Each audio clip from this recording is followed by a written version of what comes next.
everyone, I'm Funky Crab and it's time for another type distribution video. Last time we looked at the type distribution of Gold, Silver, and Crystal, and today we're going to take a look at Generation 3's Ruby, Sapphire, and Emerald versions. The majority of Pokemon found in Hoenn are brand new, so hopefully it means that their distribution of types is better than Gold, Silver, and Crystals. Because if you remember from the last video, the Gen 2 games didn't do so hot, though I guess since Hoenn seems to have a warmer climate, then maybe it'll do well. Of course, before we start, we'll re-establish the rules for the type distribution videos. First, Pokemon and their typings will be counted as soon as they are available to catch. Second, level up and trait evolutions will be counted immediately, while item evolutions will be counted once the item is available. Third, any Pokemon obtained outside of normal gameplay, such as through glitches or events, will not be counted. After the data is collected, the calculations will be split into two sections, before the postgame and after the postgame. Both sections will be compared to see how type distribution changes between them. After that, we will compare the type deviation values of Ruby, Sapphire, and Emerald to the type deviation values of Gold, Silver, and Crystal to see if the type distribution trend has improved or worsened. Don't worry, these values will be explained when we get to that point. Also, I want to say thank you once again to the Professor Oak's challenge guides. These were a great point of reference showing the majority of which Pokemon can be found at their earliest opportunity, saving quite a bit of time on my end. This video would still be giving me a headache if not for those guides. Now, with that out of the way, it's time to find out the type distribution of Ruby version, Sapphire version, and Emerald version. Or, I guess by the thumbnail it should be the type distribution of Ruby, Emerald, and Sapphire, but I'm not going to call it that because it sounds weird. With the way the version mascots we're facing, it just looks better than the alternative. Semantics aside, let's just start counting those types. After stepping out of the back of the truck and setting a clock, you can choose a starter Pokemon to save the Professor from a wild Pokemon. The starter choice this time around is the Trico line, the Torchic line, and the Mudkip line. Out on Route 101, you have a chance to catch Professor Attacker number 1, Professor Attacker number 2, and the Wurmple line. North of Oldale Town lies Route 103, where the Wingull line can be found. This will eventually evolve into Pelipper, but if you asked my younger self, I probably would have told you it's Pelilipper. You're probably curious why I called it that, and I'm curious too. Unfortunately, I never asked my younger self, so the inner machinations of my young mind will remain a mystery. That's just a longer way of saying, I don't know. Heading west from Oldale Town will put us on Route 102, where the Ralts line can be found in all three versions. Ruby and Sapphire get the Surskit line, Sapphire and Emerald get part of the Lotad line, and Ruby and Emerald get part of the Seedot line. On the other side of Petalburg City lies Route 104, where the Tailo line can be found along with the Marrow line for Emerald. Petalburg Woods is a bit further, being the home of the Shroomish and Slackoff lines. On the other side of Petalburg Woods is Route 104 still. Yeah, for some reason this is still the same route as the one before the forest. Well, there aren't any new Pokemon here, but if you continue north, you'll end up in Rustboro City. No new Pokemon for Emerald still, but if you're playing Ruby or Sapphire, you can trade a Slackoff for Makuhita. There's no way to get to the grass on Route 115 to the north, but to the northeast is Route 116, where the Nincada line, Whismur line, and Skitty can be found, with the Aber line being found here in Emerald. That does it for the early game section, so let's take a look at what we found. Ruby has 43 Pokemon with 60 types, Sapphire has 43 Pokemon with 61 types, and Emerald has 46 Pokemon with 63 types.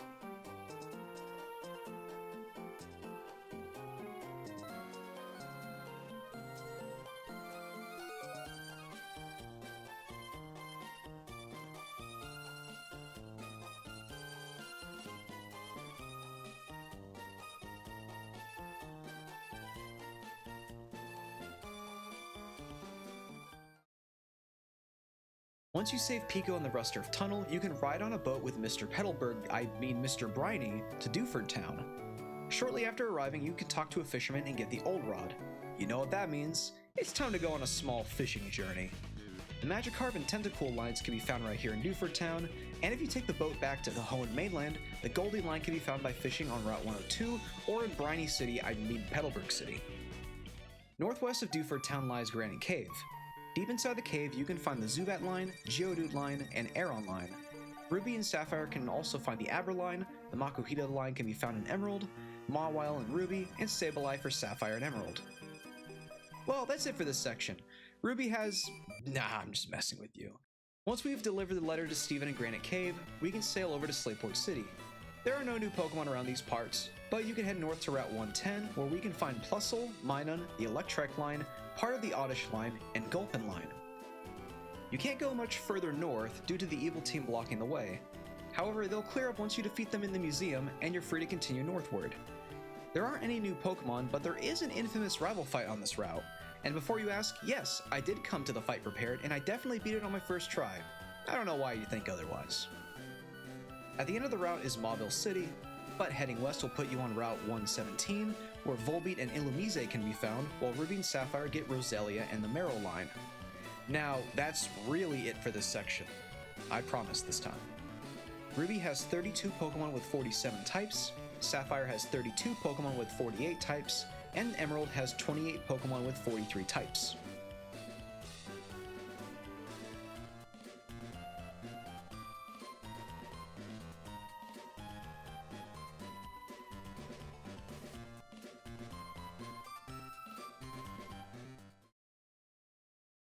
There aren't any more Pokemon to be found once Brawly is defeated, but once you defeat Watson, you can grab the Mach Bike in Mauville City and return to Granite Cave with Rock Smash to find Nosepass. North of Route 111 is Route 112, where the Numel line and Machop? How do you say that? Whatever. Numel line and Machop line can be found. Fiery Path is nearby, and within its fiery walls reside the Grimer line, Coughing line, Torkoal, and Slugma line. Shortly after leaving Fiery Path and passing through the connecting route, you'll find yourself on Route 113. On this memorable route that's probably bad for your health, Spinda, Skarmory, and the Sandshrew line for Ruby and Sapphire can be found in this harsh environment. Speaking of Skarmory, be honest, how many of you believe Skarmory was a Generation 3 Pokemon? I grew up knowing it was a Gen 2 Pokemon, but I've met plenty of people who thought it was introduced in these games. I don't really have a joke or a punchline, I just think it's interesting and I was curious. Past Fall Arbor Town is Route 114, where we can find the Swablu line, Zangoose for Ruby, and Seviper for Sapphire and Emerald. At the end of the route is Meteor Falls, with Solrock being found in Ruby and Emerald, and Lunatone for Sapphire. There's a chance for Solrock to hold a Sunstone, which will give us Blossom, and Lunatone can hold a Moonstone for Delcatty. But don't worry if you're playing Ruby or Emerald, because there's a Moonstone that can be found here in this cave. However, this is the only Moonstone in the whole game. To make matters worse, you can find Jigglypuff later, which also requires a Moonstone to evolve. So, you'll have to make a choice. I need the Moonstone! I need the Moonstone! Ah! I will have the power to win Pokemon contests! You must choose! Don't listen to him, player! Ah! Don't let him use it! After defeating the evil team at Mount Chimney's summit, Jagged Pass will open to the south. The Spoink line is native to this craggy path, and can be found here. Finally, Lava Ridge Town lies near the base of the volcano, and there's an old lady here that'll give you a Why Not egg. And that does it for this section. Ruby has 27 Pokemon with 34 types, Sapphire has 26 Pokemon with 33 types, and Emerald has 25 Pokemon with 32 types.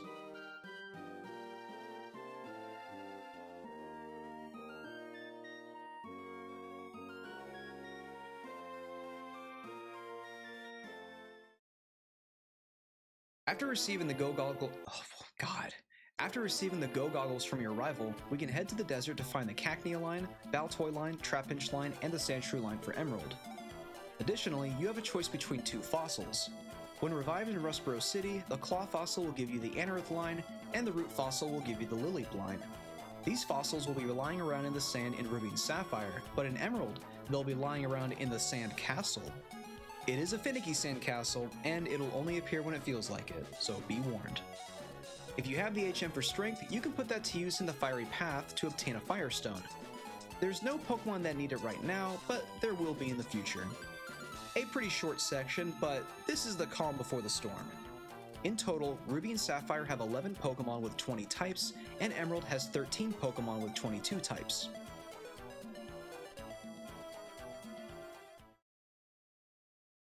We have a pretty long stretch ahead of us, so get ready for that. Before exploring new areas, we can use Surf to fully explore previous areas. On Route 115, we can find the Jigglypuff line. In Mauville City, Watson will give you the key to New Mauville, which we can reach by surfing. Inside, we can find the Voltorb line and the Magnemite line. By surfing east of Mauville City, a fisherman will give us a good rod. I wonder what we could use the fishing. The Whaler line can be found on Route 103, the Corfish line swims around on Route 102, the Barboach line hides in the waters of Route 111, and the Carvano line waits for an opportunity to strike on Route 118. Speaking of Route 118, you can continue on this short route and find Kecleon along the way. You'll know you're on Route 119 when it starts raining, and when it does, you can find Tropius. There's also a leaf stone on this route, so you can get Vileplume and Chicory for Ruby and Emerald. Further on lies the Weather Institute, which is held captive by the evil team, but whenever you free them, someone will give you a cast form. Also on this route is the Feebas line that can be caught by fishing, but it only spawns on 6 specific tiles out of roughly 400 tiles, and which tiles they are depends on your trainer ID and the trendy saying in Newford Town, which changes every day if the battery hasn't run dry. Wow, Game Freak, thanks for such a cool and fun way to catch this Pokemon. You know, it's a real shame that there's a calculator online that helps you find which tiles can have Feebas. Everyone should just waste their time, as Game Freak intended. After climbing out of Rain Hell, we'll end up in Fortree City. I was originally going to bring this up later, but now seems like a better time to do so. Like Brawly, you are able to skip Winona and fight her later if you want, as the story will not continue until you defeat the 7th gym. So regardless of whether or not you fight or skip the Fortree City gym, the Pokemon available will not change. That being said, you might as well fight Winona now, since 1. You'll need to fight her eventually, and 2. Defeating her allows you to fly outside of battle, which will be very useful very soon, especially if you're playing Emerald. I skipped Winona because I wanted to see how far I could go, and the answer is very far, and I wish I had Fly. I suppose you don't need Fly, but it's very nice and very convenient to have. Past Fortree City lies Route 120, where we can find Absol. I thought it being on this route was strange until it started raining again and I fought some trainers that spammed Thunder. I suppose Absol's presence is very fitting. Route 121 leads us out of the rain and into a maze, with the Shuppet line being found here. This route is also home to the Safari Zone, which is broken up into 4 areas. In the southeast area, we can find the Doduo line, Natu line, Pikachu line, and Girafarig. Oh god, Girafarig is what I meant to say. The southwest area has the Psyduck line, the northwest area has the Rhyhorn line and Pinsir, and the northeast area has the Phanpy line and Heracross. South of Route 121 lies Mount Pyre, where the Duskull line, Vulpix line, and Chimecho can be found. Additionally, the Sea Incense can also be found here, meaning you can get Azurill through breeding. On the way to the summit of Mount Pyre, Ruby and Sapphire players can find the Meditite line. At this point, the route leading to the 7th gym is blocked until you clear out the evil team's hideout in Lilycove City. If you're playing Emerald, you also need to travel back to Mount Chimney to clear out Team Magma's hideout. Hope you got Fly or can teleport back. After clearing out the Team Magma and Team Aqua hideouts, the Eastern Sea routes open up. Along the way to Mossdeep City is Shoal Cave, where the Spheal line and Snow-Run line can be found. The TM for Hail can also be found deeper in the cave, so you can use Castform's Hail form. In Mossdeep City, a Sunstone can be found at the space station, which can be used to obtain Blossom. Also, the Super Rod can be found here. This lets us find Staryu in Lilycove, Corsola and Lovedust near the Evergrande City waterfall, and the Horsey line on Route 132. Hey, you still with me? That was a lot to get through, but we've made it to the next checkpoint. Wrapping up this huge section, Ruby has 59 Pokemon with 85 types, Sapphire has 59 Pokemon with 84 types, and Emerald has 57 Pokemon with 81 types.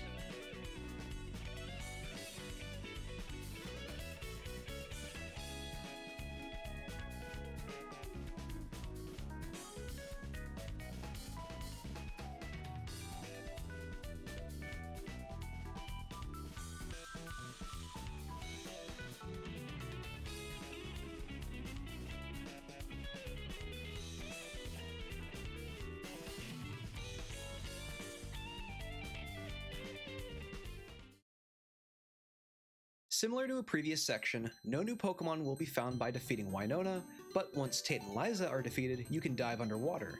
While underwater, you can come across the Chinchou line, Relicanth, and Clamperl. Speaking of Clamperl, you can head to the abandoned ship to find the scanner. Take it to Captain Stern in Slayport City, and you can receive a Deep Sea Tooth or a Deep Sea Scale. The former will get you Huntail, and the latter will get you Gorobus. The abandoned ship is also the location of the Water Stone, meaning we can get Starmie and Ludicolo for Sapphire and Emerald.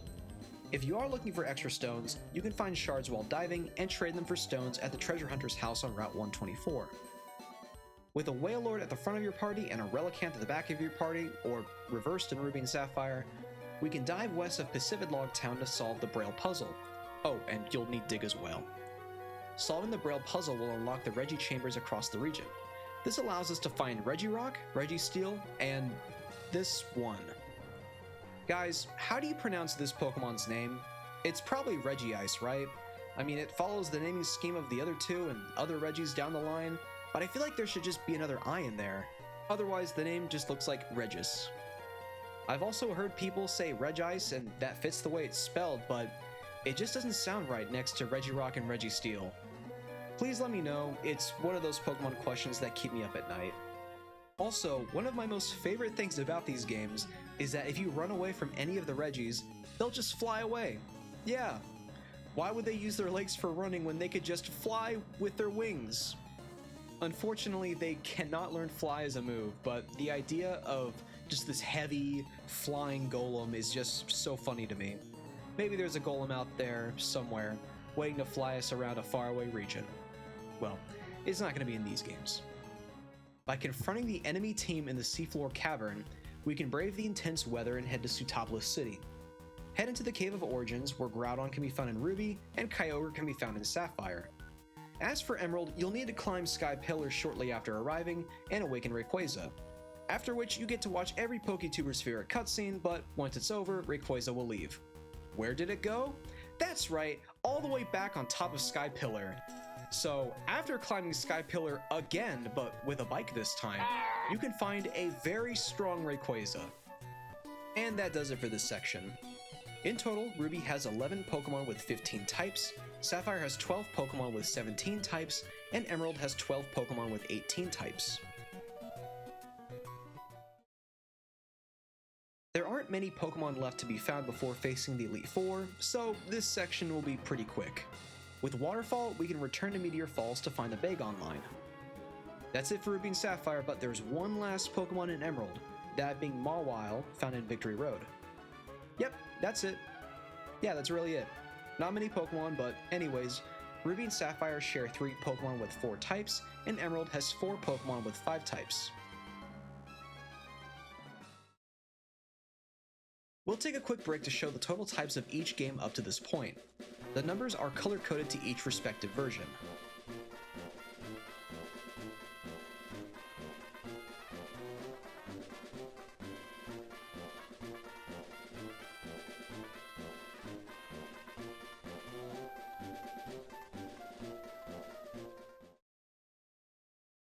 After becoming the champion of the Hoenn Region, check the TV in your house and a Pokemon will start roaming your newly won domain. It'll be Latios in Ruby, Latios in Sapphire, and you can choose which one to find in Emerald based on which color you choose. Good luck tracking this one down, it's not like the Gen 2 games. You will need to find it in the wild first to track it. While you're looking for your roaming dragon, you can make a pit stop in Moss Deep City and go to Steven's house. Inside his house, there's a Pokeball containing Beldum. Ruby and Sapphire players can scale Sky Pillar to find Rayquaza. Don't worry, the Sky Dragon doesn't play favorites, they have to climb it with a bike too. Emerald players can go to the Weather Institute where they will tell you about weather anomalies. With these weather tips, you can find Groudon in Terra Cave and Kyogre in Marine Cave. You can mix records with other versions to find Pokemon that can't be found normally. It's dependent on which Pokemon Swarm is available in the other game, but through this method, Sapphire can get the C-Dot line, and Emerald can get the Surskit line. What does Ruby get? Nothing. Yeah, really, nothing. That's it for Ruby and Sapphire, but for Emerald, we're just getting started. In Fall Arbor Town, there's a house that leads to the Desert Underpass. In this area, we can find Ditto, as well as the fossil you didn't choose at the desert. New areas in the Safari Zone open up, both of which contain new Pokemon. Area 5 has the Hoot Hoot line, Spinarak line, Mareep line, Apalm, Gligar, Stantler, Sunkern line, Snubble line, Wooper line, and Remoraid line. In Area 6, we can find the Lediba line, Pineco line, Teddiursa line, Miltank, Shuckle, and the Houndour line. While the Battle Frontier is for, well, battles, it's also home to a few more Pokemon. An odd tree can be watered with the Whalmer Pail and it will reveal itself to be a Sudowoodo. The path it was blocking can be surfed on, leading to Artisan Cave. Within the Artsy Crevasse, Smeargle can be found. Finally, a Skitty can be traded for a Meowth within one of the houses. A cat for a cat? Sounds like a fair trade to me. That's it for the Battle Frontier encounters, but there are a few more Pokemon that can be obtained in Emerald. If you are able to complete the Hoenn Pokedex, not the National Dex, but the Regional Dex minus Jirachi and Deoxys, you can return to Professor Birch's lab and he'll give you the option to choose one of the starter Pokemon from Johto. Your choices are the Chikorita line, Cyndaquil line, and Totodile line. Time for the final section wrap-up. Ruby has 5 Pokemon with 10 types, Sapphire has 8 Pokemon with 15 types, and Emerald has 51 Pokemon with 71 types.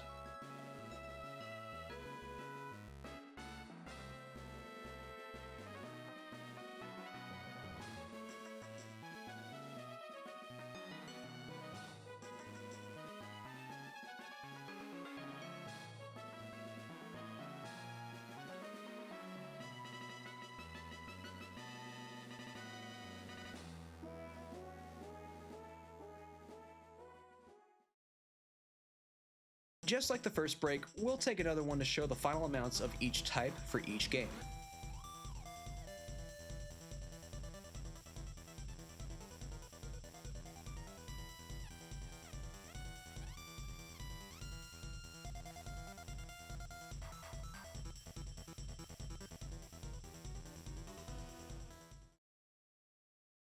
And now, with all of our data put into the equations, it's time to see which version has the best type distribution.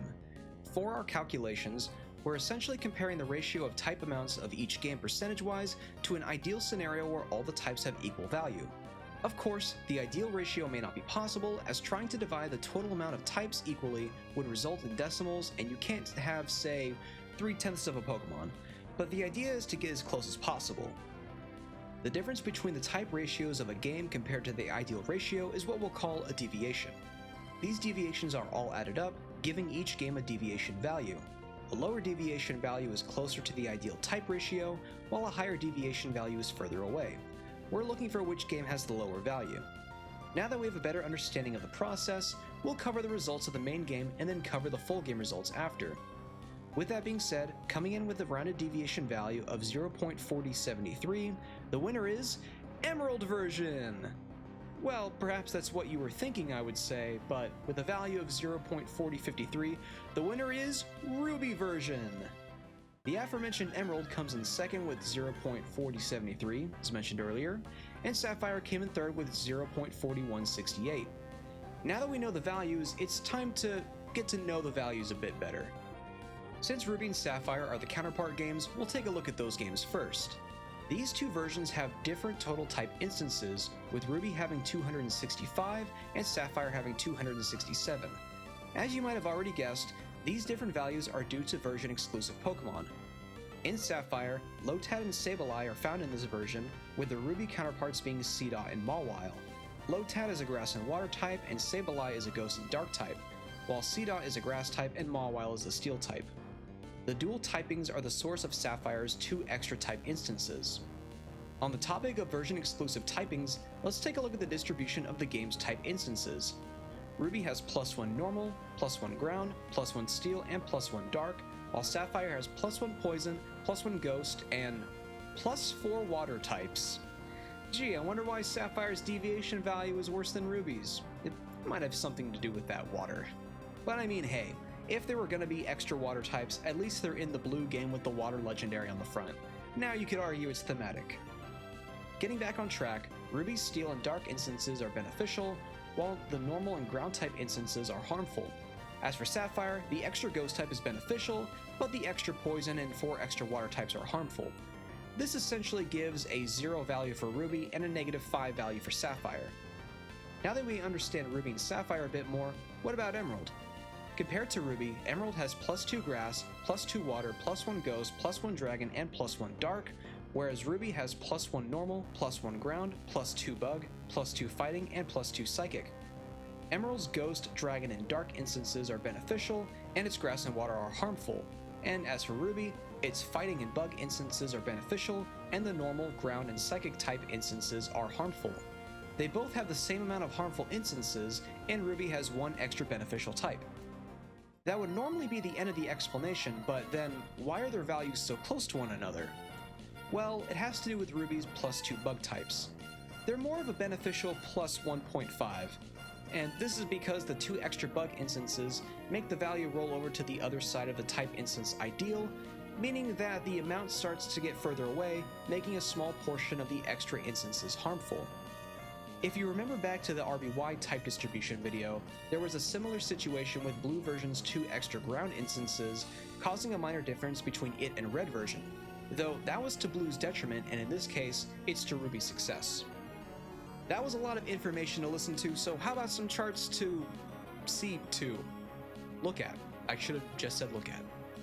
Here are some charts comparing the ideal distribution chart to the distribution of each version, which are on your screen now. The rarer types are crammed together in the chart, but don't worry, the values are color-coded, so the color of the pie slice will correspond to the color of the type's name. That's it for the main game, so let's move on to the full game. For the full game section, which takes the post-game into account, there is a clear winner between the 3 versions. Coming in with a rounded value of 0.3910, the winner is Emerald version, finally! Nah, I'm just kidding, it's still Ruby version. Much like Crystal before it, Emerald drops to 3rd in the full game section with a value of 0.4302, right behind Sapphire's value of 0.3992. Yes, you heard that correctly, Emerald's deviation value increased in the full game. This is the first time this has happened in the series, so let's have a closer look at what happened. Taking a look at the post-game numbers, the total type instances for Ruby, Sapphire, and Emerald are pretty different from one another. Ruby's post-game total type instance is 275, Sapphire's is 282, and Emerald's is 335. Since Ruby's type deviation value is closer to Sapphire's, we'll look at those games first, and also because they're the counterpart versions. Ruby had a beneficial +1 steel and a detrimental +1 normal and +1 ground. Sapphire had a beneficial +1 ghost and +1 dark, and a detrimental +3 grass, +4 water, and +1 poison. The +1 poison is somewhat beneficial, as 17 is the closest whole number to its distribution value. It's still more of a negative than Ruby's 16 poison types, but for Sapphire, it's better to have a 17 than a 16. If Sapphire lost its extra 4 water types, it could have pulled ahead. Some may think that the C-dot line is at fault due to its 3 extra grass typings, but after removing the associated types from the calculations to check, the loss of 2 dark types would have made Sapphire's overall type deviation much worse than if they were there. Looking at Emerald compared to Sapphire, Sapphire has a beneficial +2 fighting and a detrimental +1 psychic, and for Emerald it has a, bear with me, beneficial +3 electric, +2 rock, +4 ground, +2 steel, +5 fire, and +7 water, and a detrimental +13 normal, +4 grass, +5 flying, +7 bug, +1 poison, and +1 dragon. Regarding those last 2 types, they're a bit of an anomaly. You see, when the total type instances are fairly close to each other, it's pretty easy to discern which additional type instances are beneficial and which ones are not. This was the case for the main game, but not so much for the full game. When the total type instances are farther away, additional type instances being beneficial becomes more of a gray area. For example, Emerald has an additional dragon type instance. If Emerald and Sapphire had their total type instance values close to each other, this would have improved Emerald's deviation. However, Emerald has 44 more type instances than Sapphire, which is about a 15.6% increase in value. That may not seem like a big difference on paper, but this led to Sapphire's full game ideal distribution value being 16.5882 and Emerald's being 19.1765. Despite Emerald having that extra dragon type instance, Sapphire is still closer to its ideal value than Emerald is to its ideal value. Of course, having the extra dragon type instance is better than not having one, but it would need to have at least 2 extra dragon type instances to be closer to its ideal than Sapphire's. To sum that all up, a big difference between total type instance values make things weird when you look at the raw differences, but it'll make sense if you look at them proportionally. Speaking of, let's look at the pie charts for the full game values. Just like the main game section, I created some charts that show how type distribution changed from the main game to the full game. The chart on the left is the type distribution of the main game, and the chart on the right is the type distribution of the full game. This is also a bar graph I created to show how the type deviation of each game changed throughout the adventure. I added the deviation value of each section as well, so it's easier to tell how each version is doing, even when their bars are close together. Much like other games, the early game had a very high deviation, which significantly lowered in the post-stone section. This deviation was lowered due to types such as electric, rock, and steel becoming available, while not adding too many new Pokemon to the types that were already available. With the exception of the post-heat and post-mine sections, deviation was trending downwards during the main game. From the post-stone section to the post-balance section, Emerald held the lead before falling behind Ruby version in the post-balance section. Unfortunately for Sapphire, it was in third place for the entire time until the postgame. Moving into the postgame, the downward trend continued for Ruby and Sapphire, but the deviation increased in Emerald. This was due to having too many Pokemon of more common types added that were not available in Ruby or Sapphire. Now that we have our values and understand them a bit more, how do they compare to the previous versions? Well, let's take a look at some charts. This is the ranking of type deviations for the games that we've covered so far. We can see that between RSC and RBY, RSC pulls ahead and also blows GSC out of the water. The explanation for this huge leaderboard shakeup is simply having less disparity between the types, which lead to a better distribution. Here are the charts from the main games of previous versions. The four most common types of red, blue, and yellow are poison, water, normal, and flying. In those games, these four types account for more than half of all type instances, and in Gold, Silver, and Crystal, these four types straddle that 50% line more than their predecessor. As for Ruby, Sapphire, and Emerald, hey, stop looking at that water distribution. I know it doesn't look great, especially after looking at the other versions. Too much water, way more water than previous games, but take a look at the other types. The four most common types in RSE are water, normal, ground, and flying. If we add the percentages of these types together, they are much closer to making up 40%.